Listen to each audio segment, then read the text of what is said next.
اعوذ باللہ من الشیطان الرجیم بسم اللہ الرحمن الرحیم الف لام میم ذالک الکتاب لا ریب فیہ ھدی للمتقین۔ الف لام میم حروف مقطعات میں سے ہے۔ حروف مقطعات ان حروف کو کہتے ہیں قرآن پاک میں جن کو الگ الگ کر کے پڑھا جاتا ہے، یعنی کاٹ کاٹ کر پڑھا جاتا ہے۔ تو قطع کا مطلب ہوتا ہے کاٹنا، تو اس وجہ سے ان کو مقطعات کہا جاتا ہے۔ ان حروف کا مطلب کیا ہے، اس کے بارے میں اللہ اور اس کے رسول زیادہ بہتر جانتے ہیں۔ عام آدمی کو اس کا معنی مفہوم معلوم نہیں ہے۔ ٹھیک، الف لام میم یہ ایسی ہے جیسے انگلش کے اندر ایبریویشن ہوتی ہے نا، جیسے PIA پاکستان انٹرنیشنل ایئر۔ تو بہرحال مجھے اس کا نہیں معلوم یہ، لیکن بہرحال ایبریویشن ہے۔ اسی طرح مختلف ایبریویشنز ہوتی ہیں، اور جو مطلب مخفف ہوتا ہے جیسے PR پاکستان ریلوے ہوتا ہے، اس طرح مختلف انگلش میں استعمال کی جاتی ہیں۔ تو وہ اگر معلوم ہو تو انسان کو پتہ چل سکتا ہے، لیکن اگر کسی کو اس کی حقیقت معلوم نہ ہو کہ اس سے کیا مراد ہے، جب تک کوئی بتانے والا نہ بتائے تو اس کے بارے میں صحیح معنی معلوم نہیں ہو سکتا۔ تو یہ ایسے ہی حروف مقطعات میں سے ہے الف لام میم، لیکن ان کا مطلب کیا ہے، ان سے مراد کیا ہے، یہ اللہ اور اس کے رسول بہتر جانتے ہیں۔ عام آدمی کے لیے اس کے بارے میں کچھ معلوم نہیں ہے۔ اللہ کے نبی صلی اللہ تعالیٰ علیہ وسلم نے اس کے بارے میں کچھ نہیں بتایا۔ لیکن میں نے جیسے کلرز کیا تھا کہ نہ بتانے سے یہ لازم نہیں آتا کہ اب ہمارا ہدایت کا جو ہے نا وہ کوئی اس مسئلہ موقوف ہو گیا ہے۔ اگر ہمیں یہ بات پتہ نہیں ہوگی تو آخرت میں ہمارے لیے بڑی پریشانی ہوگی یا مشکل ہوگی، تو ایسا کچھ نہیں ہے۔ آخرت میں ہمارے سے اس بارے میں کوئی سوال نہیں ہوگا، اسی لیے اس کا نہ جاننا بھی ہمارے لیے کوئی نقصان دہ نہیں ہے۔ ذالک الکتاب لا ریب فیہ، یہ کتاب ایسی ہے لا ریب فیہ کہ جس میں کوئی شک نہیں، ھدی للمتقین، اور یہ متقی لوگوں کے لیے ہدایت ہے۔ قرآن پاک میں بالکل ابتدا ہی میں شروع ہی میں یہ اللہ تعالیٰ نے بتا دیا، واضح کر دیا اور اعلان کر دیا کہ اس کتاب کے اندر جو باتیں بتائی جا رہی ہیں اس میں کوئی شک نہیں ہے۔ بنیادی طور پہ اصل میں انسان جو اپنی زندگی کے مقصد کو تلاش کرنے کے لیے کوشش کرتا ہے، اس وقت دنیا میں مختلف طبقات ہیں، مختلف نظریات رکھنے والے لوگ ہیں، فلسفے پڑھنے والے بھی لوگ ہیں، اور کچھ سائنس پرست قسم کے لوگ ہیں جو سائنس پر یقین رکھتے ہیں اور سائنس کے ذریعے سے حقیقت کو تلاش کرنے کی کوشش کرتے ہیں، کچھ فلسفے کے ذریعے سے تلاش کرنے کی کوشش کرتے ہیں، لیکن ان میں سے کوئی بھی حتمی بات نہیں کر سکتا، اور ان کو خود بھی پتا کہ ہم حتمی بات نہیں کر سکتے۔ فلسفی بھی جو بات کرتا ہے نا، تو اس سے اگر پوچھو کہ کیا تم جو بات کر رہے ہو یہ حتمی بات ہے، تو وہ نہیں، بلکہ فلسفہ تو آج ایسی بند گلی میں کھڑا ہوا ہے کہ اس کو اپنے وجود پر ہی شک ہو چکا ہے، پتہ نہیں کہ میں ہوں بھی یا نہیں ہوں۔ تو یقین اس کے پاس ہے ہی نہیں ہے، شک ہی شک ہے، ہر حقیقت پہ سوال اٹھانا یہ ایسے ہے تو کیوں ہے۔ اسی طرح سائنس بھی دعویٰ کرتی ہے کہ میں حقیقت کو جاننے کی کوشش کرتی ہوں، لیکن جس طریقہ کار سے وہ حقیقت کو جاننے کی کوشش کرتی ہے، اس کا جو میتھڈ ہے، سائنٹیفک میتھڈ جو ہے، وہ کمزور بنیادوں پہ کھڑا ہے، اور خود اس کو بھی اندازہ ہے۔ سائنس اگر کوئی آج نظریہ پیش کرتی ہے، اس سے پوچھے کیا یہ اتھینٹک، مستند، حتمی اور قطعی ہے، تو وہ کبھی یہ دعویٰ نہیں کر سکتی کہ میں نے جو آج بات کی ہے یہ بالکل حتمی قطعی ہے، بلکہ ممکن ہے کہ کل کو کوئی نئی تحقیق سامنے آ جائے اور پتہ چلے کہ جو ہم جو بات کر رہے ہیں وہ غلط تھی، اور ایسا ہوا بھی ہے ماضی میں۔ جو ہے وہ نیوٹن نے جو ایک تھیوری پیش کی تھی، آئنسٹائن نے جو تھیوری پیش کی اس کو اس نے رد کر دیا۔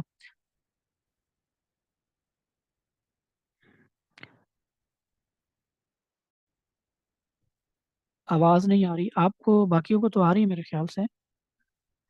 یہ ندیم انجم کا میسج آیا کہ آواز نہیں آ رہی، تو آواز کا شاید آپ کا کوئی پرسنلی کوئی معاملہ ہوگا، ورنہ باقیوں کو تو آ رہی ہے میرے خیال سے۔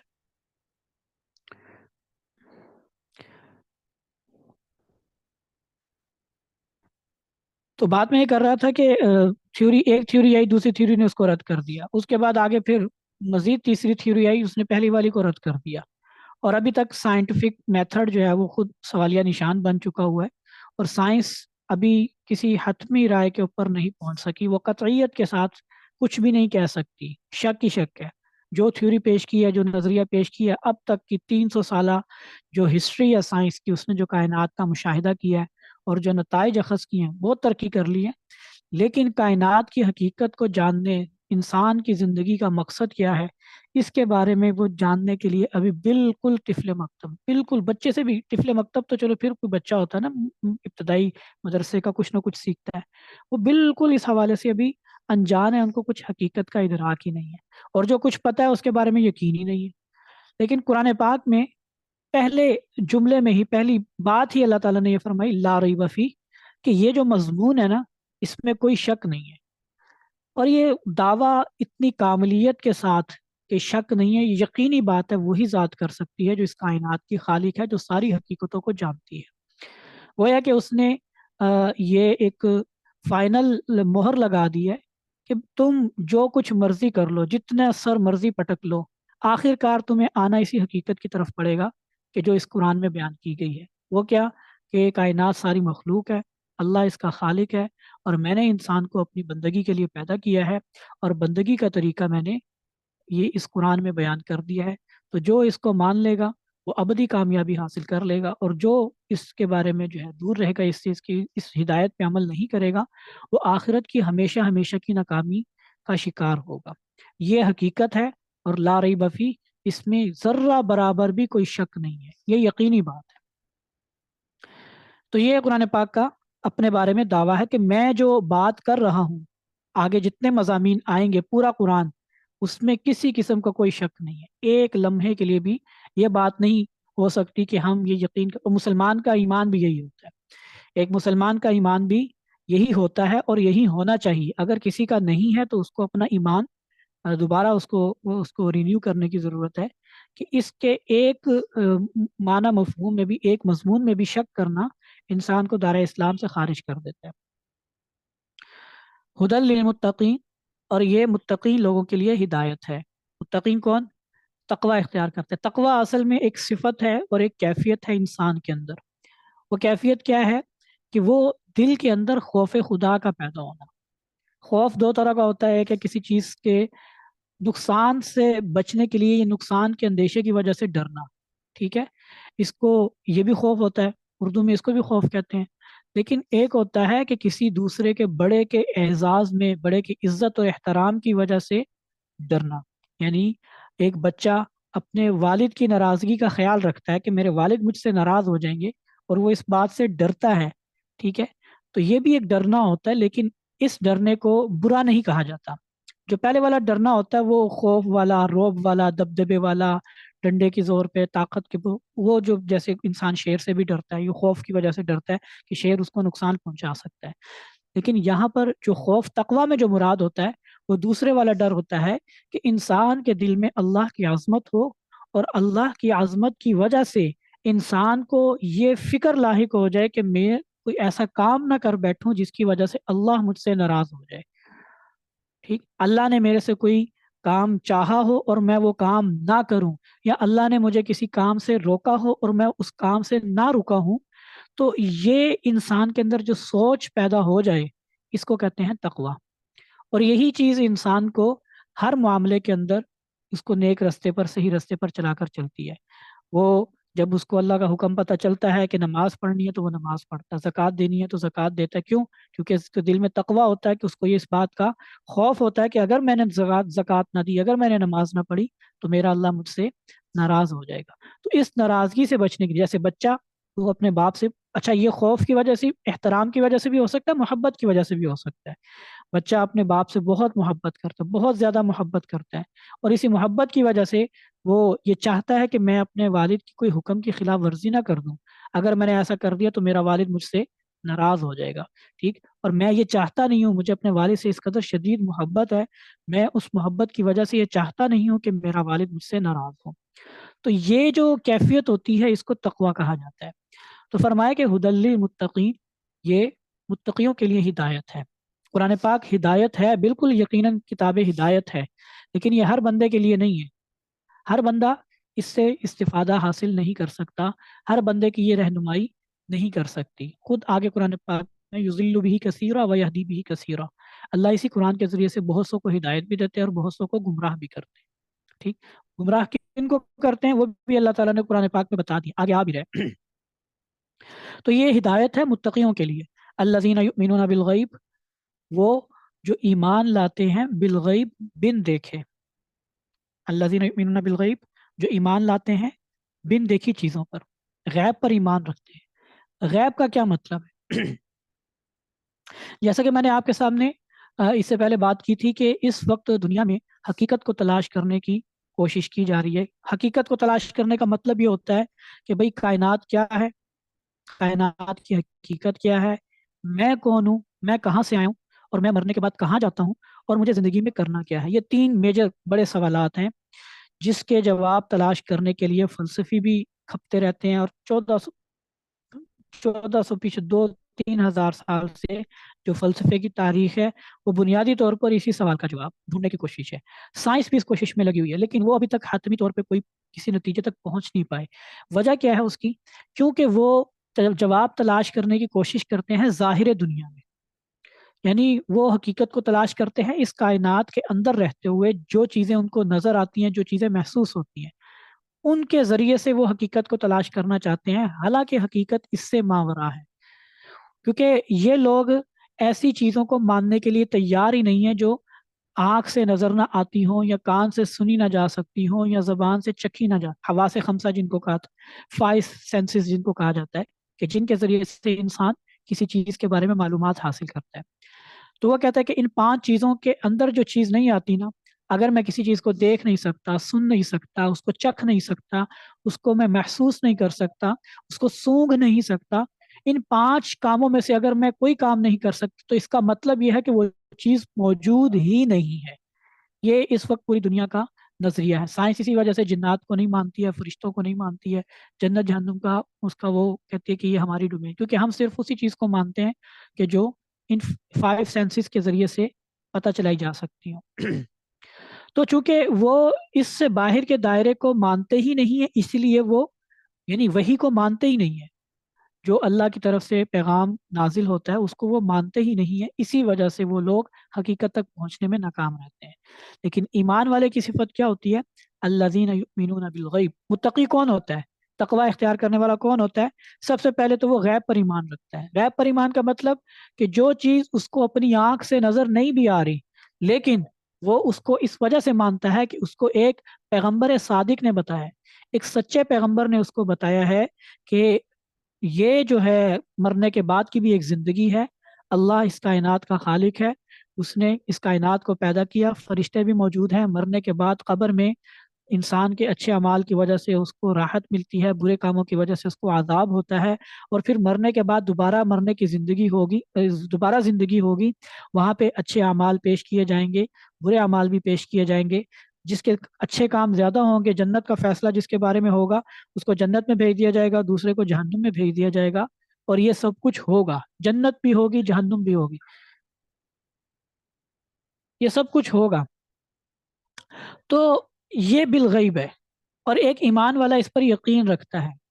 تو جو اس پر یقین رکھتا ہے وہ حقیقت تک پہنچ بھی جاتا ہے، اور وہ حقیقت پر ہی ہوتا ہے، بلکہ یہی حقیقت ہے اصل۔ ٹھیک ہے، تو الذین یؤمنون بالغیب، متقی کون؟ وہ جو غیب پر ایمان رکھتے ہیں۔ غیب مطلب میں نے ابھی آپ کی وضاحت کر دی کہ وہ چیزیں جن کو ہم، اب عذاب قبر ہوتا ہے، ہم اگر مردے کو دیکھیں، اگر ہم قبر کھود کے دیکھیں تو ہمیں صرف وہاں پہ ایک لاش ہی نظر آتی ہے، اور کچھ عرصے کے بعد وہ لاش بھی فنا ہو جاتی ہے، ختم ہو جاتی ہے، لیکن عذاب قبر ہوتا ہے۔ یہ ہمارا ایمان ہے، ہمارا یقین ہے۔ کیوں یقین ہے؟ کیونکہ اللہ کے نبی صلی اللہ تعالیٰ علیہ وسلم نے اس کے بارے میں بتایا ہے کہ وہ مردے کو اس کے برے کاموں کی وجہ سے عذاب ہوتا ہے۔ اب ہمارا اس پر یقین ہے، ہم نے آنکھوں سے نہیں دیکھا، لیکن اس لیے مانتے ہیں کیونکہ پیغمبر اسلام نے بتایا۔ اور کیوں مانتے ہیں؟ کیونکہ پیغمبر اسلام نے اپنے دعوے کو مضبوط بنیادوں پر ثابت کیا۔ ٹھیک ہے، یعنی ایسا بھی نہیں ہے کہ بس پیغمبر اسلام نے کہہ دیا تو لوگوں نے ایسے ہی مان لیا۔ نبی صلی اللہ تعالیٰ علیہ وسلم نے جب اپنی نبوت کو پیش کیا تھا تو نبوت کی صداقت کے طور پر آپ صلی اللہ تعالیٰ علیہ وسلم نے معجزات بھی دکھائے تھے، اور انبیاء کا یہی طریقہ ہوتا تھا۔ نبی یہ دعویٰ کرتا تھا کہ میں اس خالق کا نمائندہ ہوں جو اس ساری کائنات کا خالق ہے۔ اب اس کی کیا دلیل ہے کہ واقعی آپ اس ذات کے نمائندے ہیں؟ تو اس کے لیے نبی معجزات پیش کرتے تھے، ٹھیک. اور معجزہ کیا ہوتا تھا؟ معجزہ ایسا کام ہوتا تھا کہ جس کو انسان کر سکنے پر قادر نہیں ہوتا تھا، ٹھیک ہے. یعنی جیسے موسیٰ علیہ السلام نے جو ہے وہ لکڑی پھینکی اور لکڑی سانپ کی شکل میں تبدیل ہو گئی، حقیقتاً. حقیقتاً یہ آنکھوں کا کوئی دھوکہ نہیں تھا، یہ نظر بندی نہیں تھی. نظر بندی وہ تھی جو فرعون اور اس کے جادوگروں نے کیا تھا. لیکن اس کے مقابلے میں حضرت موسیٰ علیہ السلام نے عصا پھینکا تو وہ سانپ بن گیا، جیتا جاگتا، اور ایسا کہ اس نے ان جادوگروں کے سانپوں کو نگل بھی لیا تھا، ٹھیک ہے. ان کو کھا گیا، یعنی حقیقی سانپ بن گیا. اب یہ کام ایسا ہے کہ دنیا کی کوئی طاقت ایسا نہیں کر سکتی کہ لکڑی کو سانپ بنا دے. تو یہ پیغمبر جو پیغمبر تھے موسیٰ علیہ السلام، انہوں نے یہ اپنے دعوی نبوت کی دلیل پیش کی کہ دیکھو یہ ساری کائنات جو چل رہی ہے نا، چلانے والا اللہ ہے، جیسے اللہ چاہتے ہیں ویسے ہی چلاتے ہیں، اور میں اس ذات کا نمائندہ ہوں. اور اب میری بات کی صداقت کی دلیل کیا ہے کہ میں اس کا نمائندہ ہوں؟ دیکھو یہ لکڑی ہے نا، اس لکڑی کو تم انسان نہیں، اس کو تم جاندار نہیں بنا سکتے، لیکن جس نے اس لکڑی کو بنایا ہے اور جس نے سانپ کو بنایا ہے، جس نے ساری کائنات کو بنایا ہے، وہ اس کائنات کو جیسے چاہے، جس طرح چاہے چلانا چاہے چلا سکتا ہے. لہٰذا یہ میں اللہ کے حکم سے پھینک رہا ہوں اور یہ دیکھنا سانپ بن جائے گی. اور وہ سانپ بن گئی، ٹھیک ہے. تو جب سانپ بن گئی تو پتہ یہ چلا کہ یہ جو تھا، یہ کام صرف خدا ہی کر سکتا ہے، اور اس شخص کے ہاتھوں اس کا ظہور ہو رہا ہے، تو اس کا مطلب یہ واقعی اس شخص کا نمائندہ ہے. تو پیغمبر اسلام نے یہ میں صرف بتا رہا ہوں معجزے کے حوالے سے. اسی طرح آپ صلی اللہ تعالیٰ علیہ وسلم کے بھی معجزات تھے، جیسے قرآن پاک بھی ایک معجزہ ہے. اسی طرح شق قمر کا واقعہ ہوا، اور مختلف معجزات اس میں یعنی آپ صلی اللہ تعالیٰ علیہ وسلم نے لوگوں کے سامنے رکھے تھے، جو لوگوں نے دیکھے اور اس کی بنیاد پر آپ صلی اللہ تعالیٰ علیہ وسلم کی بتائی ہوئی باتوں کو قبول کیا. تو الذین یؤمنون بالغیب، وہ جو بن دیکھے چیزوں پر ایمان رکھتے ہیں. وَيُقِيمُونَ الصَّلَاةَ، اور نماز قائم کرتے ہیں. وَمِمَّا رَزَقْنَاهُمْ يُنْفِقُونَ، اور اس مال میں سے رزقناہم جو ہم نے انہیں دیا، ينفقون خرچ کرتے ہیں. نماز قائم کرنا، اب قرآن پاک میں صرف اتنا بتایا گیا ہے کہ نماز قائم کرتے ہیں. اب اس کا طریقہ کیا ہے، کتنی نمازیں پڑھنی ہے، کتنی رکعت پڑھنی ہے، کیسے پڑھنی ہے، رکعت میں کہاں پہ کیا پڑھنا ہے، یہ ساری چیز آپ صلی اللہ تعالیٰ علیہ وسلم نے ہمیں عملی طور پر کر کے بتائی، صحابہ کو سکھائی، اور فرمایا صلو کما رأیتمونی اصلی، ایسے ہی نماز پڑھو جیسے میں نماز پڑھتا ہوں. تو آپ صلی اللہ تعالیٰ علیہ وسلم نے نماز کا ایک ایک عمل صحابہ کو سکھایا. تو یقیمون الصلاۃ، نماز قائم کرتے ہیں. کیسے کرتے ہیں؟ وہ اللہ کے نبی صلی اللہ تعالیٰ علیہ وسلم کو، آپ صلی اللہ علیہ وسلم نے صحابہ کو سکھایا اور پھر نماز قائم کی لوگوں نے. وَمِمَّا رَزَقْنَاهُمْ يُنْفِقُونَ، اور اس مال میں سے جو ہم نے ان کو رزق دیا ہے، جو ان کو ہم نے عطا کیا ہے، خرچ کرتے ہیں. انفاق فی سبیل اللہ، اللہ کے راستے میں خرچ کرنا، اس کی قرآن پاک میں بہت زیادہ ترغیب آئی ہے. قرآن پاک میں وَأَنفِقُوا مِمَّا رَزَقْنَاكُمْ، ٹھیک، یہاں پر بھی یہ ينفقون، اور اکثر جگہ پہ یہ بات ہے کہ خرچ کرنا، اللہ کے راستے میں خرچ کرنا، اللہ کے راستے میں مال خرچ کرنا، یتیموں، غریبوں، مسکینوں، ان لوگوں کے اوپر اپنا مال خرچ کرنا، اس کی بھرپور ترغیب آئی ہے. اور اللہ کے نبی صلی اللہ تعالیٰ علیہ وسلم کی عملی زندگی اس کے اوپر جو ہے وہ شاہد تھی، کہ انہوں نے اپنی زندگی کے اندر کوئی مال و دولت اکٹھا نہیں کیا تھا. آپ صلی اللہ تعالیٰ علیہ وسلم کی جب وفات ہوئی تو آپ صلی اللہ تعالیٰ علیہ وسلم کی جو زیرہ تھی وہ گروی رکھوائی ہوئی تھی قرض کے بدلے میں، ٹھیک ہے. اور ساری زندگی ایسے گزاری کہ کوئی بڑا محل، کوئی مکان، کوئی ایسی چیزیں نہیں بنائی تھی، ٹھیک. حجرے تھے، حجروں میں رہتے تھے. کھانے پینے کے معاملے میں حضرت عائشہ رضی اللہ تعالیٰ عنہا فرماتی ہیں کہ 2 مہینے تک ہمارے گھر میں ہانڈی نہیں پکتی تھی، ٹھیک ہے، یعنی چولہا نہیں جلتا تھا. تو گزارا کیسے ہوتا تھا؟ دو چیزوں کے اوپر، پانی اور کھجور. پانی پی لیا اور کھجور کھا لی، ٹھیک ہے. ہاں کبھی کبھی تھوڑا کہیں سے گوشت آ جاتا تھا تو وہ گوشت کھا لیتے تھے. اور یہ بھی فرمایا حضرت عائشہ رضی اللہ تعالیٰ عنہ نے کہ مدینہ سے جب مکہ سے مدینہ آئے تو مسلسل کبھی آپ صلی اللہ تعالیٰ علیہ وسلم نے اور آپ کے گھر والوں نے یعنی بیویوں نے کبھی مسلسل گندم کی روٹی نہیں کھائی. گندم کی روٹی مسلسل نہیں کھائی، یعنی کبھی روٹی کھائی، ایک دن کھائی، ایک دن نہیں کھائی، پھر کھجور،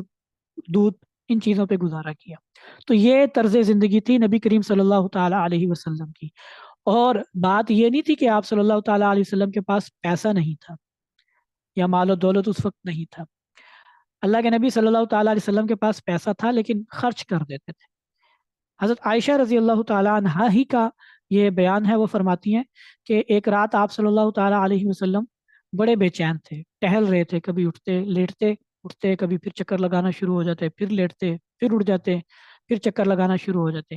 میں نے کہا کہ یا رسول اللہ صلی اللہ علیہ وسلم، آپ جو آج ایسا کام کر رہے ہیں جو اس سے پہلے کبھی نہیں کیا آپ نے، آج بڑے پریشان نظر آ رہے ہیں،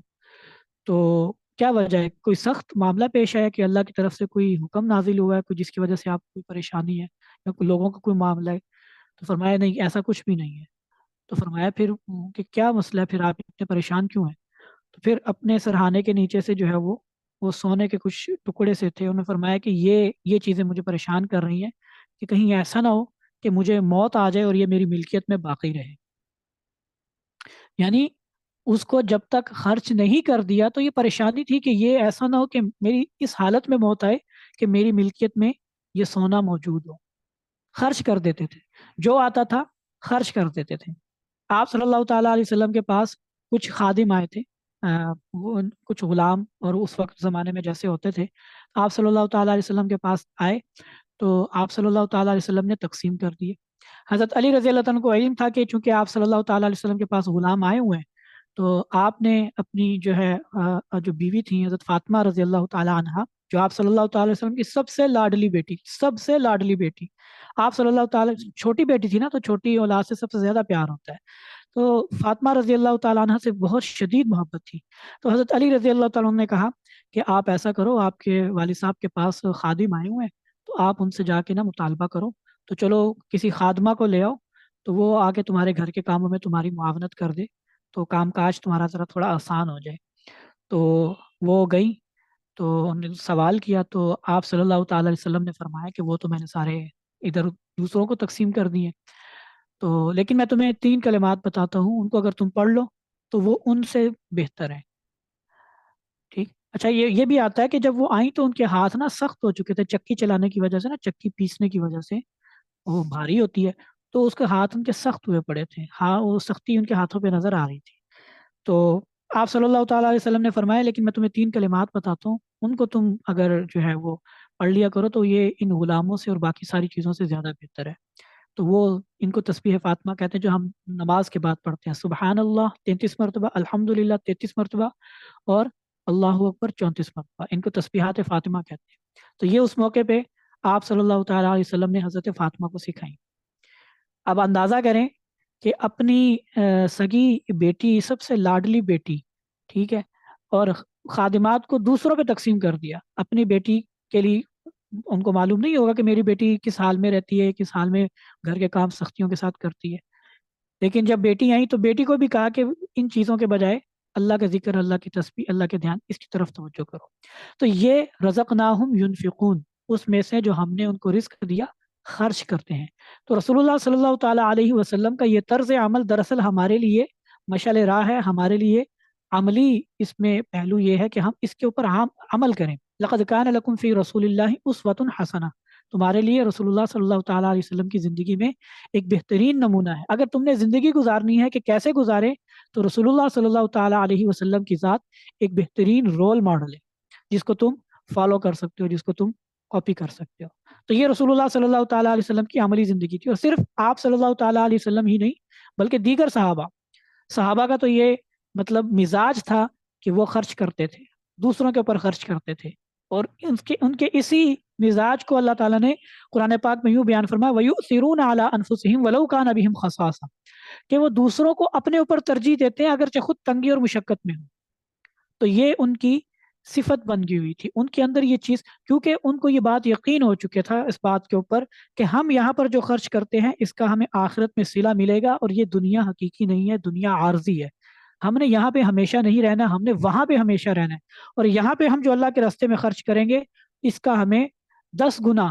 700 گنا زیادہ ہمیں وہاں پر ملے گا، اور وہاں کی جو نعمت ہوگی، وہ جو زندگی ہوگی، وہ اس دنیا سے بہت بہتر ہے، بدر جہاں بہتر ہے، جو کبھی نہ ختم ہونے والی ہوگی۔ تو یہ چیز ان کے دل و دماغ میں راسخ ہو چکی تھی، ان کے دل و دماغ میں پیوستہ ہو چکی تھی، اور وہ اس بات کے اوپر ایسے ہی مان رکھتے تھے جیسے ہم سورج نکلنے کو دیکھ کر ہم یقین رکھتے ہیں کہ سورج نکلا ہوا ہے، ان کے لیے یہ بات ایسے یقینی طور پر، ہمارا آخرت پر ایک عقیدہ تو ہے لیکن یقین ویسا نہیں ہے،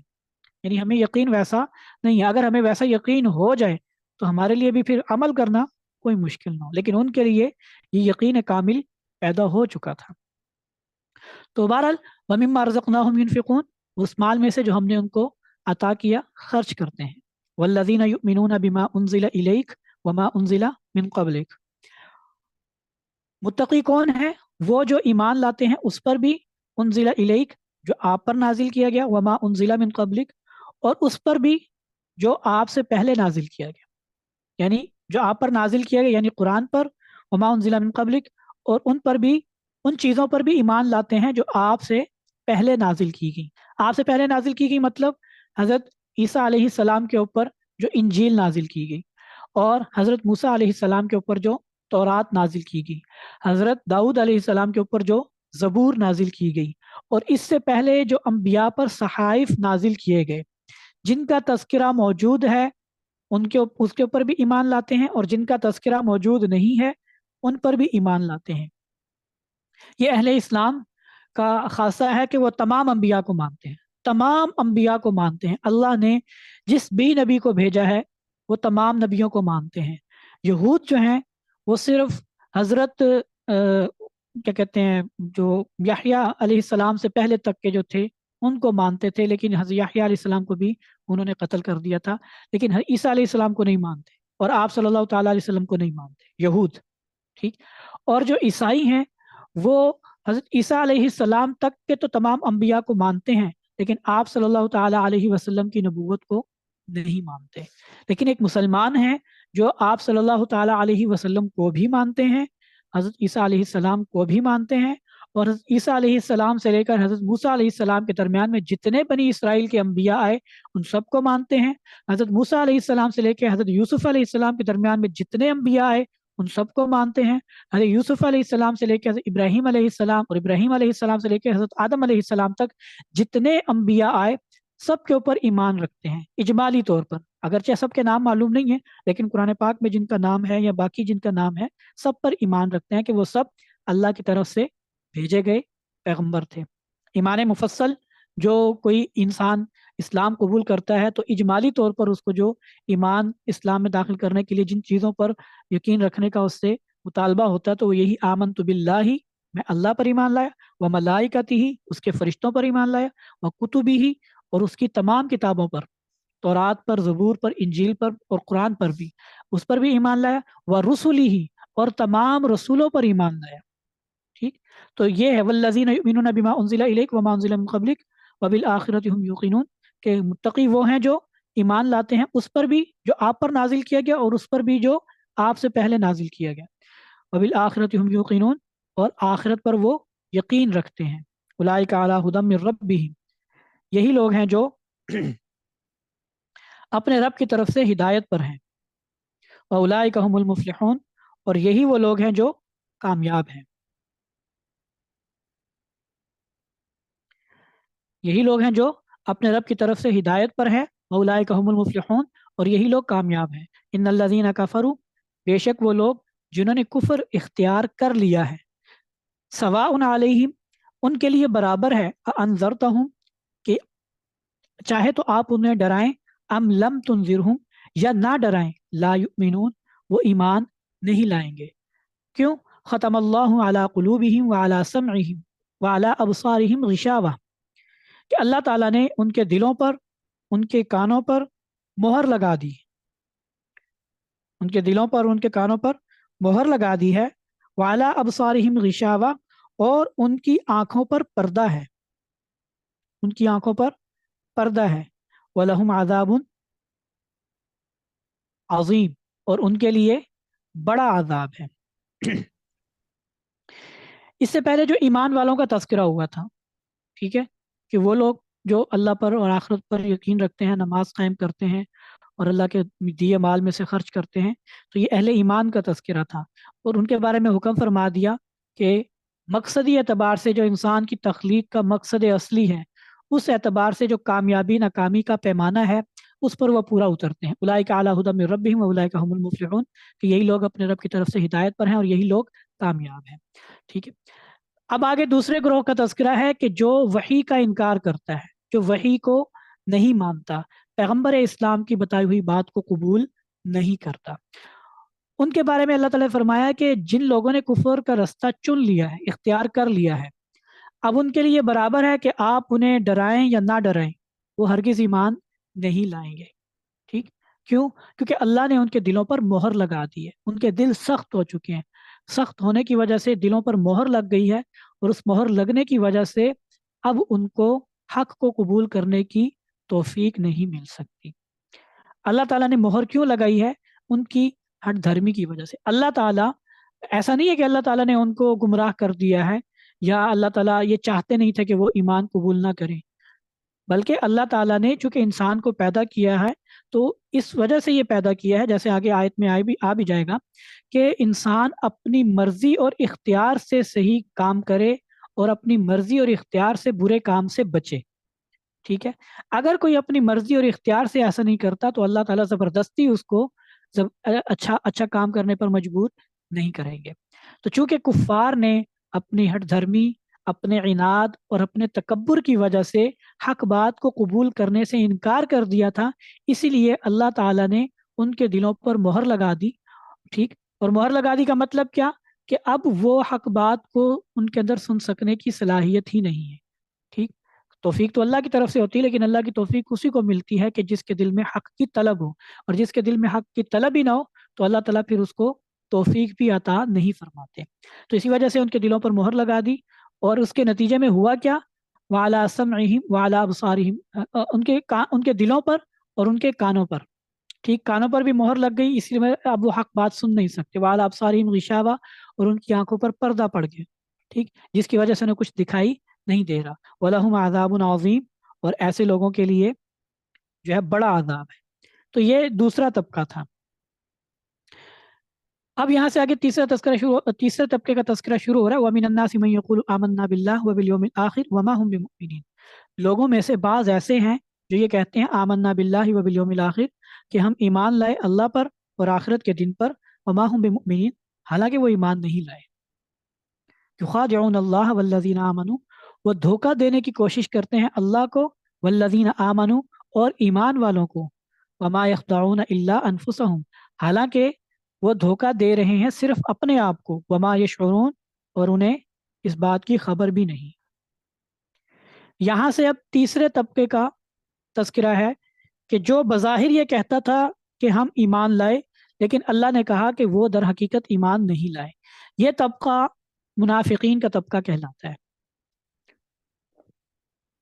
ٹھیک ہے. منافقین کا طبقہ کیا تھا؟ منافقین جو لوگ تھے مدینہ میں پائے جاتے تھے. جب آپ صلی اللہ تعالیٰ علیہ وسلم ہجرت کر کے مکہ سے مدینہ تشریف لائے تو مدینہ کے اندر کچھ لوگ تھے، جیسے عبداللہ بن ابی،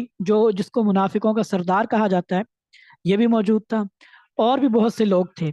ان لوگوں کی بڑی جو ہے معاشرے میں وقت تھی اور بڑی حیثیت تھی، حتیٰ کہ عبداللہ بن ابی کے بارے میں آتا ہے کہ اس کو پورے مدینہ کا سردار بنایا جانے لگا تھا. آپ صلی اللہ تعالیٰ علیہ وسلم کی بعثت سے پہلے اس کو پورے مدینہ کا سردار بنایا جانے لگا تھا.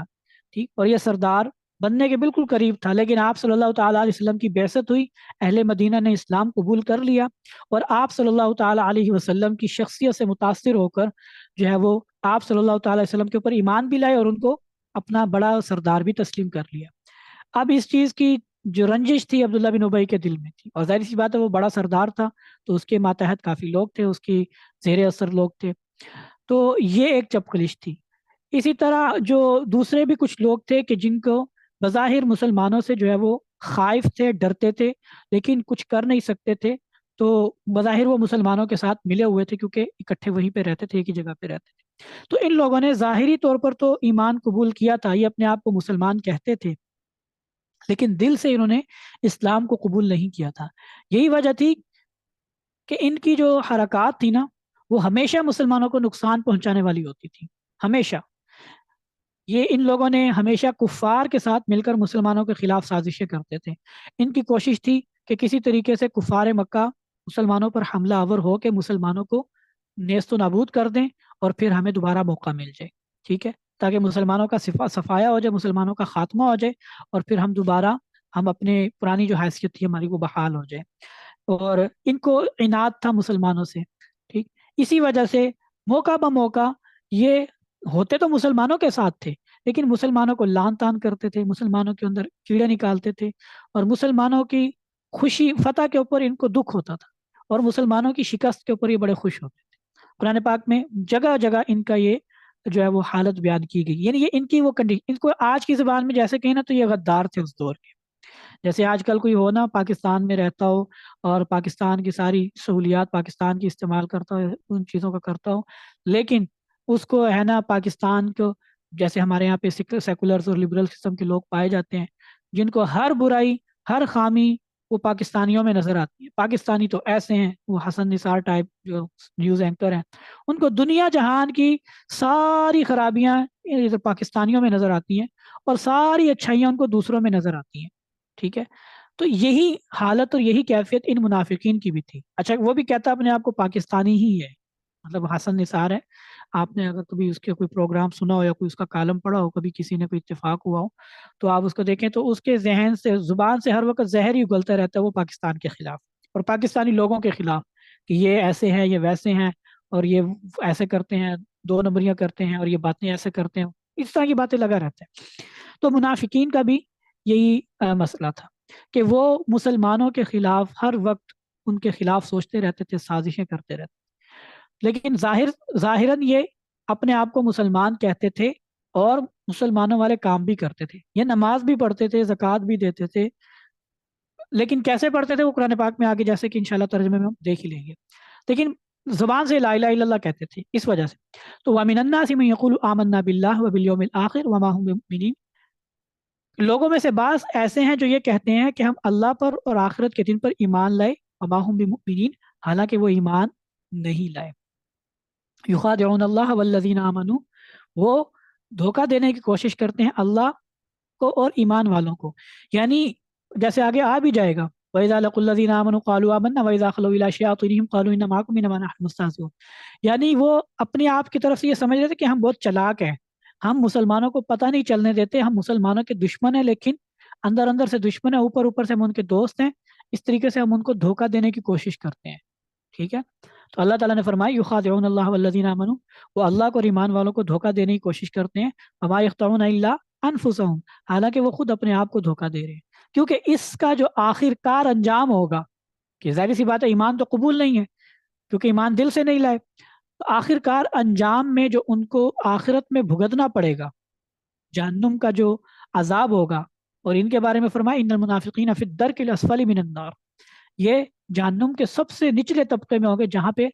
عذاب شدید ترین ہوگا۔ تو جب ان کو وہ عذاب بھگتنا پڑے گا نا، پھر ان کو پتہ چلے گا کہ انہوں نے مسلمانوں کو دھوکہ دیا تھا یا اپنے آپ کو دھوکہ دے رہے تھے، تو در حقیقت یہ اپنے آپ کو دھوکہ دے رہے ہیں۔ وما یشعرون، اور انہیں اندازہ بھی نہیں ہے۔ فی قلوبہم مرض، ان کے دلوں میں مرض، بیماری تھی، فزادہم اللہ مرضا، تو پس اللہ تعالیٰ نے ان کی بیماری کو مزید بڑھا دیا، اللہ تعالیٰ نے ان کی بیماری کو مزید بڑھا دیا،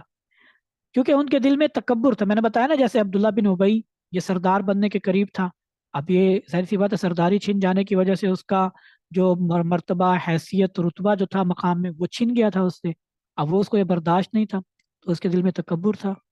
تکبر کی وجہ سے اس نے جو ہے وہ یہ سارا کچھ کیا۔ تو یہ ان کے دلوں میں گویا کہ مرض تھا، تکبر تھا، کہ حق بات کو قبول کرنے کے، حق بات کو دیکھنے کے بعد اس کو قبول کرنے کے بجائے اس سے عناد رکھنا تکبر کی وجہ سے، تو یہ ایک مرض تھا۔ تو اللہ تعالیٰ کو تکبر ناپسند ہے، سخت ناپسند ہے، شیطان نے بھی یہی کام کیا تھا، تو اللہ تعالیٰ نے اس کو راندہ درگاہ کر دیا تھا۔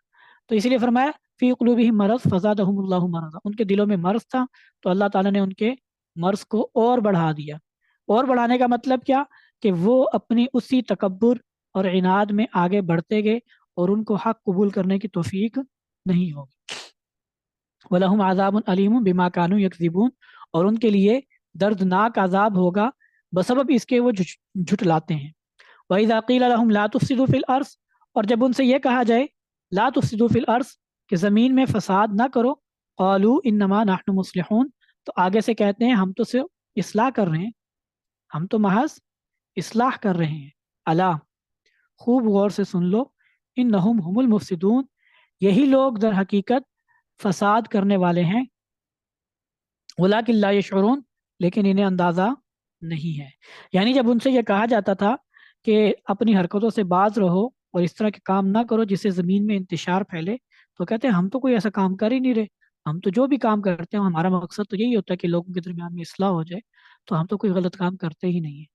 ٹھیک، تو اللہ تعالیٰ نے فرمایا کہ نہیں، جو کچھ یہ کرتے ہیں در حقیقت وہ فساد کا باعث ہوتا ہے، اس لیے الا انہم هم المفسدون، خوب غور سے سن لو، یہ لوگ فساد پھیلانے والے ہیں، ولکن لا یشعرون، لیکن یہ شعور نہیں رکھتے۔ وَإِذَا قِيلَ لَهُمْ آمِنُوا كَمَا آمَنَ النَّاسُ، اور جب ان سے یہ کہا جائے کہ ایمان لاؤ جیسے کہ ایمان لائے لوگ، دوسرے لوگ جیسے دوسرے لوگ ایمان لائے تم بھی ایمان لاؤ، قَالُوا أَنُؤْمِنُ كَمَا آمَنَ السُّفَهَاءُ، تو وہ کہتے ہیں کہ کیا ہم بھی ویسے ہی ایمان لے آئیں جیسے کہ بے وقوف لوگ ایمان لائے۔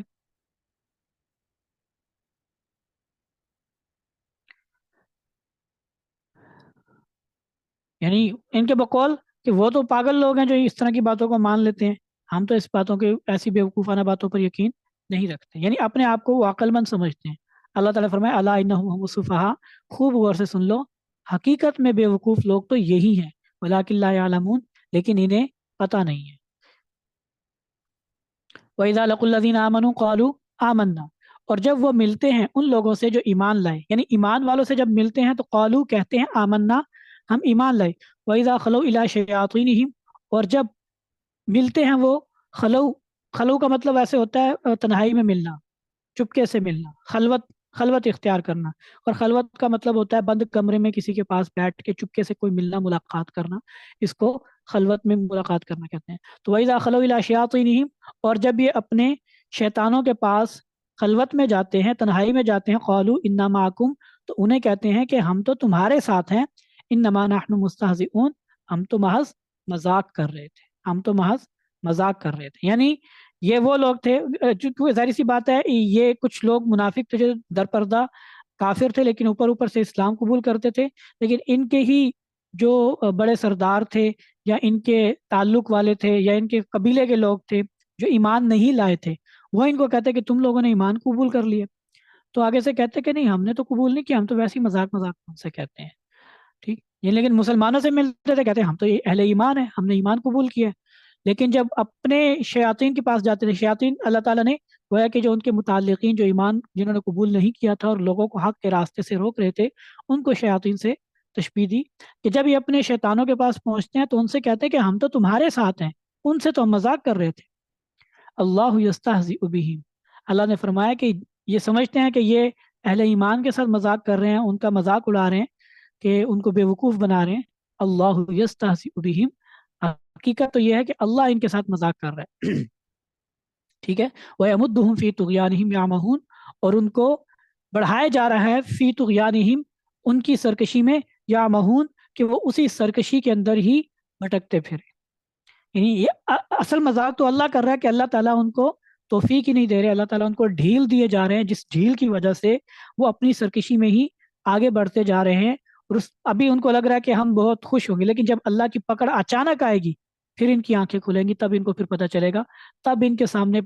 تب ان کو اندازہ ہوگا کہ ہمارے ساتھ کیا ہوا۔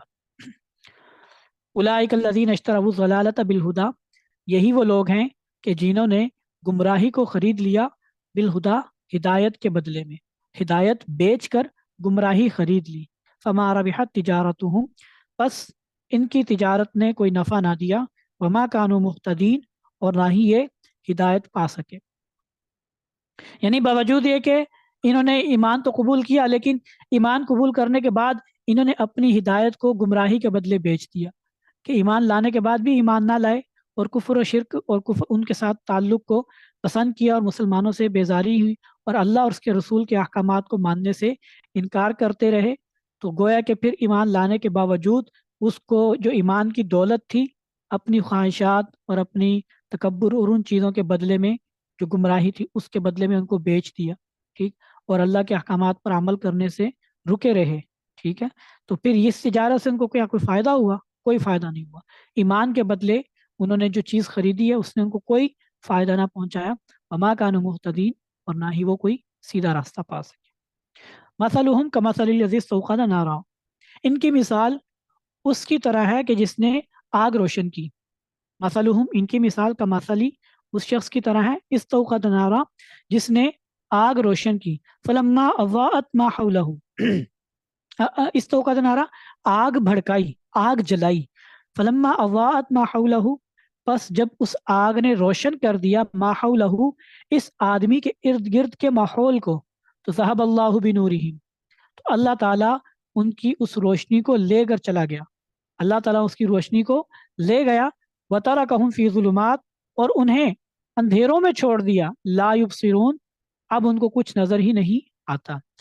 یعنی منافقین کی مثال اللہ تعالیٰ نے دی کہ ان کی مثال اس آدمی کی طرح ہے جو آگ جلائے، آگ جلنے کی وجہ سے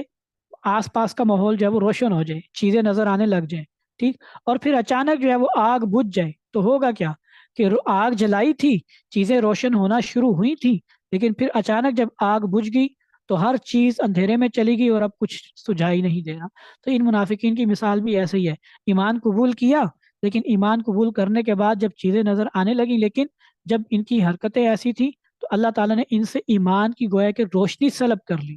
جب ایمان کی روشنی گویا کہ سلب کر لی، اب ان کو حق کی باتیں اور حقیقت صحیح باتیں ان کو گویا کہ نظر ہی نہیں آتی، اور اب یہ بالکل اندھے بن کے وہاں پہ کھڑے ہوئے،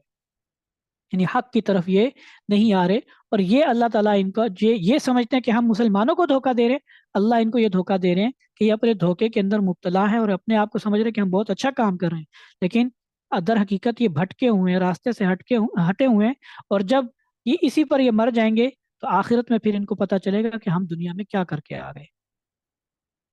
صم بکم عمی فہم لا یرجعون،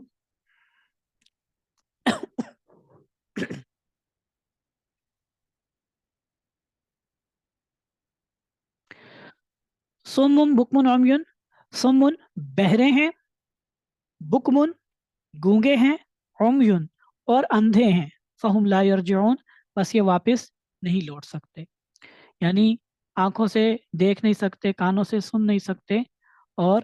جو ہے وہ زبان سے بول نہیں سکتے، گونگا، بہرا اور اندھا، ٹھیک، تو گویا کہ ان کی حالت ایسی ہی ہے، لہٰذا یہ حق بات کی طرف لوٹ نہیں سکتے۔ او کصیب من السماء، یہ ان کی مثال ایسی ہی ہے جیسے صیب من السماء، آسمان سے بارش برستی ہو، فیہ ظلمات، اس میں تاریکیاں بھی ہوتی ہیں، ورعد، اور اس میں گرج بھی ہوتی ہے، وبرق، اور اس میں روشنی بھی ہوتی ہے، یجعلون اصابعهم فی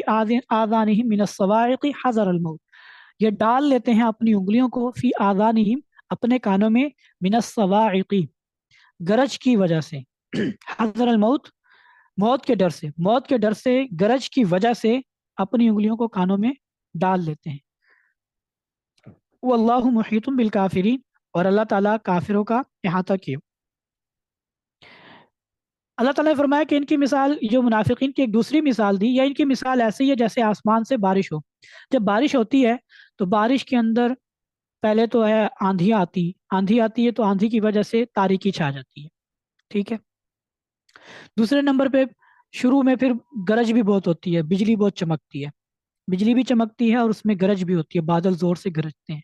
یہ ساری چیزیں بارش کے اندر ہوتی ہیں۔ تو ایمان کی مثال بھی ایسی ہی ہے کہ گویا کہ جو ایمان ہے نا، اس میں جو ہے وہ ساری چیزیں شامل ہیں، ٹھیک، اس میں گرج بھی ہے اور اس میں چمک بھی ہے۔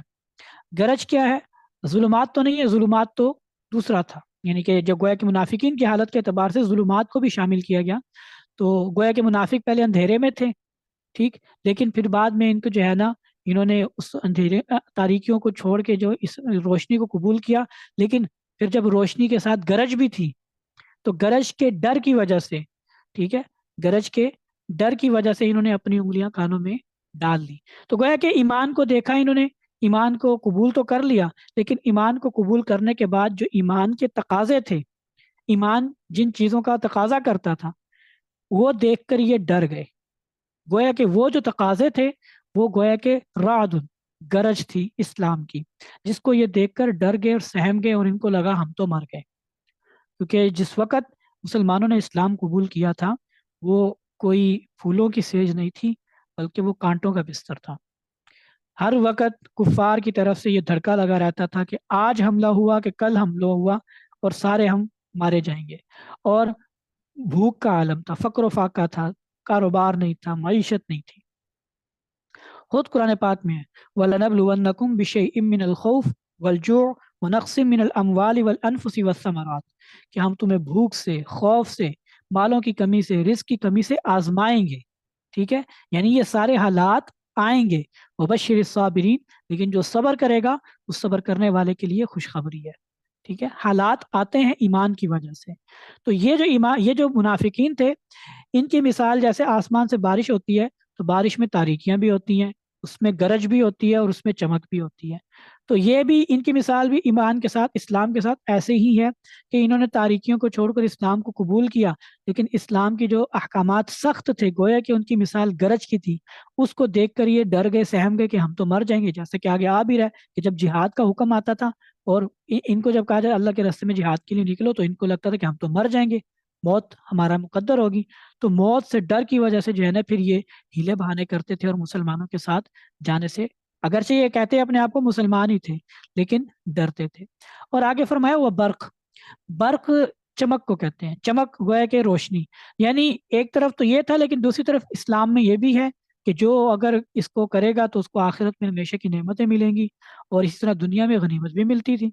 دنیا میں جب جہاد کرتے تھے تو غنیمت بھی ملتی تھی. تو جہاد سے تو ان کی جان جاتی تھی، مسلمانوں کے ساتھ مل کر لڑتے ہوئے ان کو موت پڑتی تھی، لیکن غنیمت کے بارے میں ان کے دل میں بڑی طمع ہوتی تھی. جب غنیمت تقسیم ہو رہی ہوتی تھی تو یہ آگے بڑھ چڑھ کر جو ہے نا اپنا کہتے تھے کہ ہمیں بھی حصہ دیا جائے. ٹھیک، تو گویا کہ ان کی اسلام کے ساتھ تعلق کی کیفیت بتا دی منافقین کی اس مثال کے ذریعے سے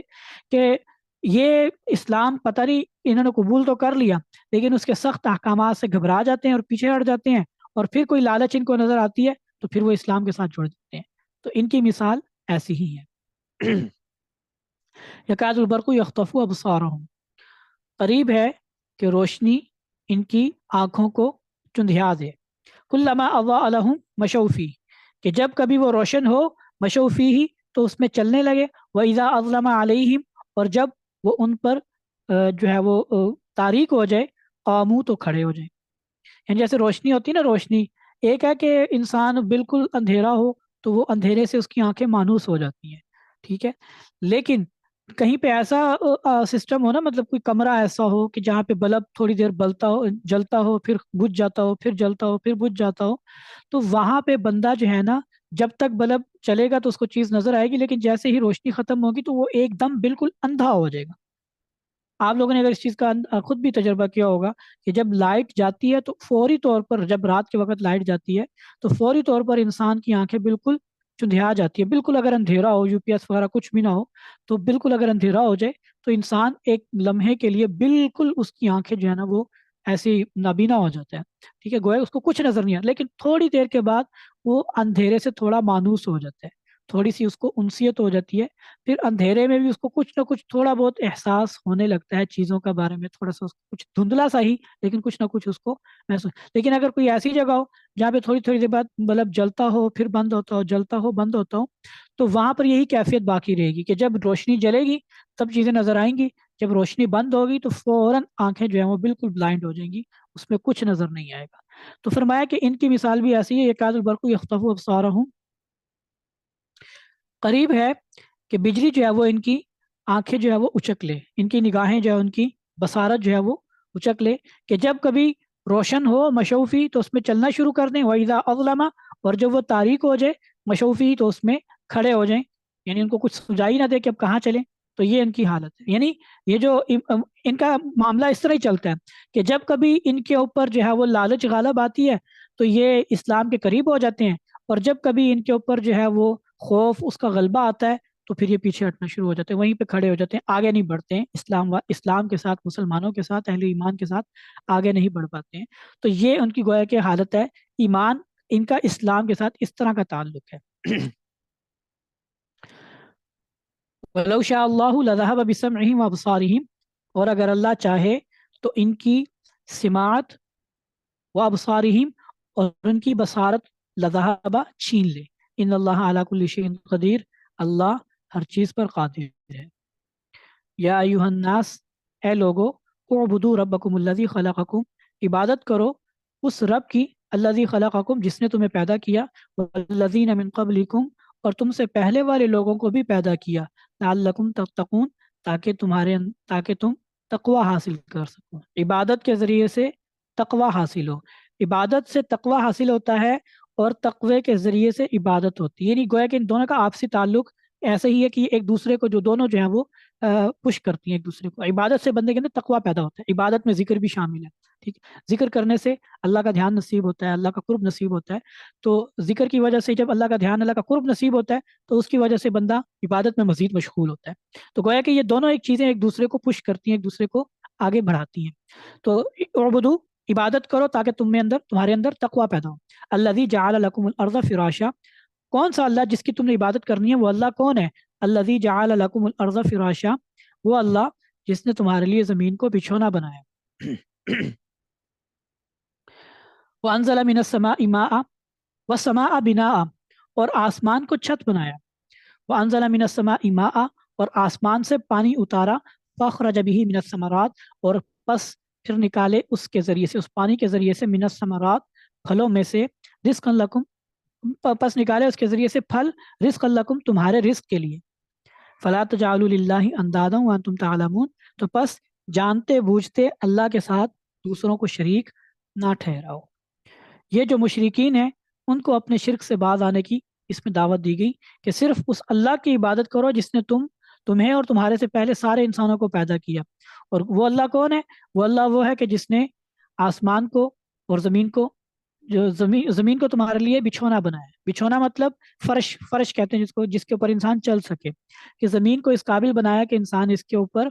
چل سکے، والسماء بناء، اور آسمان کو چھت بنائے، گویا کہ زمین فرش ہے اور آسمان اس کی گویا کہ چھت ہے،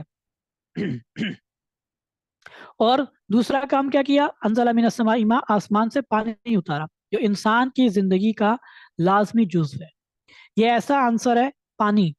کہ جہاں پر یہ ہوگی وہاں پر زندگی ممکن ہے، جہاں پہ یہ نہ ہو وہاں پہ انسان کی زندگی ممکن ہی نہیں ہے، اسی وجہ سے آج کل جو سائنٹسٹ ہوتے ہیں جو کسی سیارے میں زندگی کی کھوج کی تلاش کرنے کی کوشش کرتے ہیں تو وہاں پر یہ دیکھتے ہیں کہ پانی ہے یا نہیں، کیونکہ اب تک زندگی کا جو لازمی عنصر ہے وہ پانی کو مانا گیا، پانی کے بغیر زندگی کا کوئی تصور ہی نہیں ہے، ہم جو زندہ ہیں، جو بیٹھے ہیں ابھی ہم جی رہے ہیں، سانس لے رہے ہیں، یہ پانی کے بغیر ناممکن ہے، کیونکہ ہمیں زندہ رہنے کے لیے پانی ایک تو پیاس بجھانے کے لیے بھی ضروری ہے، اس کے علاوہ جو کچھ ہم کھاتے ہیں اس کے لیے بھی جو پانی کا ہونا لازمی ہے، کیونکہ ہم جو خوراک کھاتے ہیں وہ زمین سے اگتی ہے، اور زمین سے وہی چیز اگ سکتی ہے جس کو پانی کے ذریعے سے، جس کی آبیاری کی گئی ہے، ٹھیک، اگر ہم کچھ گوشت کھاتے ہیں، دالیں کھاتے ہیں، آٹا کھاتے ہیں، کچھ بھی کھاتے ہیں، کھانے کی کوئی بھی چیز کسی بھی شکل میں جو ہمارے منہ تک پہنچتی ہے، ٹھیک ہے، جو ہمارے جسم کو تقویت دیتی ہے، اس کے اندر یہ صفت تبھی پیدا ہو سکتی ہے اگر پانی کے ذریعے سے اس کی افزائش ہوئی ہو، کیونکہ ظاہر بات ہے جانور پانی نہیں پئیں گے تو مر جائیں گے، پودے پانی نہیں پئیں گے تو مرجھا جائیں گے، تو زمین کے اندر پانی نہیں لگائیں گے تو فصلیں نہیں ہوں گی، فصلیں نہیں ہوں گی تو آگے نہ دال ہوگی، نہ چاول ہوگا، نہ آٹا ہوگا، کچھ بھی نہیں ہوگا، تو زندگی کا جو بنیادی عنصر ہے پانی، تو وہ کس نے نازل کیا، انزل من السماء ماء، آسمان سے پانی اللہ نے نازل کیا، ٹھیک، زیر زمین بھی پانی جو آتا ہے یہ بارش کی وجہ سے آتا ہے، اور یہ فلٹریشن کا جو سسٹم ہے، نظام اللہ کا کہ بارشوں پر وہ اللہ تعالیٰ نے زمین پہ جو ایسا نظام قائم کیا ہے کہ ایک طرف پہاڑ سمندر ہیں، سمندروں کا پانی کڑوا کسیلا نمکین پینے کے قابل نہیں ہے، اور وہ ایک مخصوص جگہ پر ہے، ٹھیک ہے، اب کراچی کہاں پر ہے سمندر، اور ہم کہاں پر رہتے ہیں، تو اللہ نے نظام کیا چلایا کہ سمندروں کے اندر سے جو ہے وہ آبی بخارات کے ذریعے سے وہ اٹھتے ہیں اوپر، وہ اوپر ہوائیں ان کو لے کر چلتی ہیں، وہ ملتے ہیں آپس میں تو بادل بنتے ہیں، بادل بننے کے بعد جب وہ اللہ کا حکم جہاں پر ہوتا ہے تو وہاں پر وہ بارش برساتے ہیں، جی کہیں پہ بارش برساتے ہیں، کہیں پہ وہی بادل برف باری کرتے ہیں، برف باری بھی بارش ہی ہوتی ہے لیکن وہ درجہ حرارت چونکہ وہاں پہ زیادہ ٹھنڈا ہوتا ہے تو وہ پانی کے قطرے برف کی صورت میں نیچے گرتے ہیں، برف باری ہوتی ہے، برف باری کی وجہ سے بڑے بڑے گلیشیئرز بن جاتے ہیں، بڑے بڑے جو ہے وہ پہاڑوں کے اوپر برف جو ہے وہ ڈھکی رہتی ہے، پھر جب وہ موسم ٹھنڈا ختم ہوتا ہے، گرمی آتی ہے تو وہ گلیشیئر پگھلنا شروع ہوتے ہیں، وہ برف پانی بنتے ہیں، تو پانی بننے کی وجہ سے وہ زمین کے اوپر جو اپنا سفر کرتے ہیں، چھوٹی چھوٹی جو چشمے بنتے ہیں، چشمے پھوٹتے ہیں، وہ چشمے جو ہے وہ چھوٹے چھوٹے مل کے ندی نالے بنتے ہیں، ندی نالے بن کے جو ہے وہ دریا بنتے ہیں، اور دریا پھر زمینوں سے گزرتے ہیں، ان دریاؤں سے پھر نہریں نکالی جاتی ہیں، اور نہروں سے کے ذریعے سے پھر جو ہے وہ انسان اپنی کھیتیوں کو سیراب کرتا ہے، اور اس نہروں کی وجہ سے ہی اور اس دریا کی وجہ سے ہی زیر زمین پانی کی مقدار بڑھتی ہے، جس کی وجہ سے انسان پھر جب زمین میں ڈرل کرتا ہے تو پھر اس کو پانی زمین سے ملتا ہے۔ اگر بارش نہ ہو، اگر دریاؤں کا سسٹم نہ ہو، تو زیر زمین پانی بھی بالکل خشک ہو جائے، بالکل ختم ہو جائے۔ اور اس سب کے اندر جو بنیادی کردار ہے وہ آسمان سے برسنے والی بارش ہے۔ تو یہ نظام کس نے چلایا؟ اللہ نے چلایا انسان کے لیے۔ وہ انزل من السماء ماء، اور آسمان سے پانی اتارا، فاخرج به من الثمرات، اور اس کے ذریعے سے پھل نکالے، رزق لکم، تمہارے رزق کے لیے، ٹھیک ہے؟ لہذا جو اللہ یہ سارے کام کرتا ہے، فلا تجعلوا للہ اندادا، بس اللہ کے ساتھ دوسروں کو شریک نہ ٹھہراؤ، وانتم تعلمون، جانتے بوجھتے، یعنی جانتے بوجھتے تمہیں پتہ بھی ہو کہ کوئی دوسرا اللہ کا شریک نہیں ہے، پھر بھی تم اللہ کے ساتھ دوسروں کو شریک ٹھہراؤ، تو ایسا نہ کرو۔ وَإِن كُنتُم فِي رَيْبٍ مِّمَّا نَزَّلْنَا عَلَىٰ عَبْدِنَا، اور اگر تمہیں کوئی شک ہے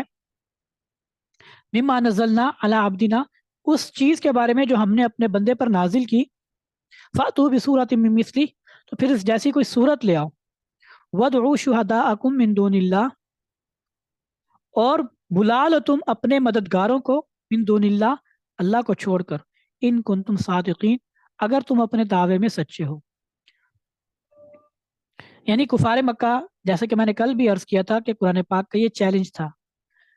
کفار مکہ یہ کہا کرتے تھے کہ یہ آپ صلی اللہ تعالیٰ علیہ وسلم نے اپنی طرف سے بنا لیا ہے، اللہ تعالیٰ کی طرف سے ان پر یہ وحی نازل نہیں ہوتی۔ تو اللہ تعالیٰ نے ان سے کہا وَإِن كُنتُم فِي رَيْبٍ، اور اگر تمہیں یہ شک ہے کہ یہ اللہ کی طرف سے نہیں ہے بلکہ اپنی طرف سے بنا لیا انہوں نے، تو فَأْتُوا بِسُورَةٍ مِّن مِّثْلِهِ، اس جیسی کوئی صورت بنا کے دکھا دو۔ تم بھی قادر کلام ہو، تمہیں بہت اپنے اس پہ عربی کے اوپر بہت ناز ہے، باقیوں کو تم گونگا کہتے ہو، وہ ہے کہ بولنا تمہیں ہی آتا ہے، فصاحت و بلاغت تمہیں ہی پتہ ہے، ہر جو ہے ہر چیز کے بارے میں تم بہت خوب جانتے ہو، اور تمہارے بڑے بڑے شعراء ہیں، بڑے بڑے کلام کہنے والے ماہرین ہیں، تو فاتو بھی صورت مثلی، اس جیسی کوئی ایک صورت بنا کے دکھا دو۔ اور صرف تم ہی نہیں، ودعو شہداءکم، اپنے سارے مددگاروں کو بلا دو، سارے مددگاروں کو بلا لو، اور یہ اس طرح کی صورت بنا کر دکھا دو، اگر تم واقعی سچی ہو، یعنی اگر تمہارا یہ دعویٰ ہے کہ یہ محمد رسول اللہ صلی اللہ تعالیٰ علیہ وسلم نے خود اپنی طرف سے بنایا ہے، اگر تم یہ دعویٰ سچا ہے تو پھر اس کو اس طرح ثابت کرو کہ دیکھو جی ہم بھی بنا سکتے ہیں، اس میں کون سے کوئی کمال کی بات ہے؟ اگر رسول اللہ صلی اللہ تعالیٰ علیہ وسلم نے یہ قرآن پاک بنایا ہے اور یہ خود بنایا ہے، اللہ کی طرف سے کوئی نازل نہیں ہوا، یہ کام تو ہم بھی کر سکتے ہیں، تو پھر کر کے دکھا دو، ایک صورت بنا کے دکھا دو کہ دیکھو ہم نے بھی بنا دی، لہٰذا پتہ یہ چلا کہ یہ انسان بنا سکتا ہے، یہ اللہ کا کوئی کلام نہیں ہے۔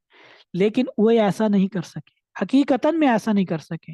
وہ لوگ باوجود ہے کہ عربی زبان کے اندر بڑی مہارت رکھتے ہیں، قرآن پاک کا جو اسلوب ہے نا، یہ اس کو کہتے ہیں سہل ممتنع۔ قرآن پاک شاعری بڑی مشکل ہوتی ہے، ہم عربی شاعری ہم پڑھتے ہیں نا، مطلب ہمیں درس نظامی کے دوران پڑھتے ہیں تو بڑی مشکل ہوتی ہے، بڑی پیچیدہ ہوتی ہے، ٹھیک ہے، اس میں استعارے، تشبیہات، تمثیلات اور بڑا کچھ اس میں چیزیں تو وہ بڑی دقیق ہوتی ہے، سمجھنی مشکل ہوتی ہے تھوڑی، ٹھیک ہے۔ لیکن قرآن پاک کے اندر ایسی کوئی بات نہیں ہے، بڑا آسان عام فہم ہے، لیکن اس کے باوجود اس کی عبارت کی بناوٹ ایسی ہے کہ انسان ایسی بناوٹ اختیار کر ہی نہیں سکتا۔ کسی ایک بات کو تعبیر کرنے کے لیے جو اسلوب قرآن پاک اختیار کرتا ہے وہ انسان اختیار کر ہی نہیں سکتا، ٹھیک۔ اب یہ ایک ذوقی چیز ہے، مطلب اس کو میں عرض کرتا رہتا ہوں اکثر کہ ہم لوگ جو اردو دان طبقہ ہے نا، وہ اس کو اتنا محسوس نہیں کر سکتا۔ ہاں، اس کو وہ بندہ بہت اچھے طریقے سے محسوس کر سکتا ہے جس کا اگر اردو ادب سے بھی تعلق ہو، اگر کوئی اردو ادب کو جانتا ہے، اردو لٹریچر کو جانتا ہے، تو وہ اس چیز کو بہت اچھے طریقے سے محسوس کر سکتا ہے کہ اس کے اندر کیا مطلب بلاغت کے اعتبار سے، فصاحت کے اعتبار سے باتیں ہوتی ہیں۔ تو بہرحال قرآن پاک نے ان کو یہ چیلنج دیا کہ اگر تم اپنے دعوے میں سچے ہو تو پھر جیسا قرآن بنا کے دکھا دو، اور صرف تم ہی نہیں، اپنے سارے مددگاروں کو بلا لو اگر تم سچے ہو۔ فَإِن لَمْ تَفْعَلُوا وَلَن تَفْعَلُوا، بس اگر تم نہ کر سکو، وَلَن تَفْعَلُوا، اور تم ہرگز کر بھی نہیں سکتے۔ فاتقوا النار التی وقودها الناس والحجارہ، تو پس پھر اس آگ سے ڈرو جس کا ایندھن آگ جس کا ایندھن انسان اور پتھر ہے، جس کا ایندھن انسان اور پتھر ہے، اعدت للکافرین، جو کافروں کے واسطے تیار کی گئی ہے۔ وبشر الذین آمنوا، اور آپ خوشخبری دے دیجئے ان لوگوں کو جو ایمان لائے، عامل الصالحات، اور اچھے کام کیے، ان لہم جنات تجری تحتها الانہار، کہ ان کے لیے باغات ہوں گے کہ جس کے نیچے نہریں بہتی ہوں گی۔ یہ مرنے کے بعد آخرت کی زندگی کا بیان ہے یہاں سے، ٹھیک، کہ مرنے کے بعد ہوگا کیا؟ جو ایمان والے ہیں، جنہوں نے اچھے کام کیے دنیا میں، ان کو آپ خوشخبری دے دیں کہ تمہارے لیے آخرت میں ایسے باغات ہوں گے، تجری من تحتها الانہار، کہ جس کے نیچے نہریں بہتی ہوں گی، ٹھیک، نہریں بہتی ہوں گی۔ قرآن پاک میں اس کی دوسری جگہ پہ یہ بیان کی گئی ہے، فیہا انہار من ماء غیر آسن، پانی ہوگی، پانی کی نہر ہوگی لیکن پانی بدبودار نہیں ہوگا، صاف شفاف خوشبودار پانی، ٹھیک۔ وانہارم من خمر لذت للشاربین، شراب کی نہر ہوگی جو پینوں والوں کے لیے بڑی لذیذ ہوگی۔ وانہارم من عسل مصفی، اور خالص کرسٹل جو شہد ہوگا، صاف شفاف شہد جس میں آر بار نظر آئے گا، مصفہ جس کو کہتے ہیں، عسل مصفہ، شفاف شہد کی نہریں ہوں گی، ٹھیک ہے۔ تو یہ نہریں وہاں پہ ہوں گی جنت کے اندر، یہ ساری چیزیں، ان چیزوں کی نہریں بہتی ہوں گی۔ کلما رزقوا منہا من ثمرۃ رزقا، جب بھی ان کو اس جنت میں رزق دیا جائے گا، رزق کے طور پر کوئی پھل دیا جائے گا، قالو، تو جنتی یہ کہیں گے، ھذا الذی رزقنا من قبل، یہ تو وہی ہے جو ہمیں پہلے بھی دیا گیا، وَأُتُوا بِهِ متشابہا، اور انہیں اس سے ملتا جلتا ہی دیا جائے گا، وَأُتُوا بِهِ متشابہا، اور انہیں اس سے ملتا جلتا ہی دیا جائے گا، وَلَهُمْ فِيهَا أَزْوَاجٌ مُطَهَّرَةٌ، اور ان کے لیے اس میں پاکیزہ بیویاں ہوں گی،